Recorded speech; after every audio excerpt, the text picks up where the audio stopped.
నాకు సంతోషమైన రోజు నేను 10th క్లాస్లో ఉన్నప్పుడు పిల్లలే టీచర్లు అయిన రోజు, అంతమందిలో టీచర్స్ డే రోజు అంతమందిలో నేను హెచ్ఎంగా ఉండడం. ఒక గర్ల్స్ హాస్టల్ నుంచి వచ్చిన ఒక స్టూడెంట్, అందరూ జనరల్ పీపుల్ అమ్మాయిలు ఉంటారు, ఆల్ క్యాస్ట్, కానీ నేను very poor background and tribal Adivasi background నుంచి వచ్చిన అమ్మాయిని హెడ్ మాస్టర్గా వ్యవహరించడం అది నా మొదటి సక్సెస్గా నేను భావిస్తాను. అప్పుడు ఇంత తేడా నేను అబ్జర్వ్ చేయలేదు.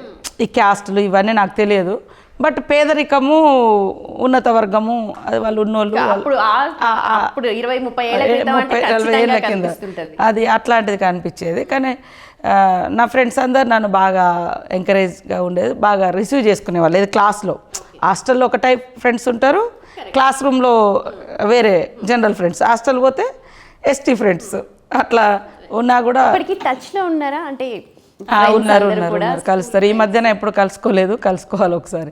రెగ్యులర్గా అంతకుముందు మీ గెట్ టుగెదర్ లాగా పెట్టేది. సో నేనే ఈ మధ్య అనుకున్న ఒకసారి ఎక్కడన్నా కలవాలి అందరం అని.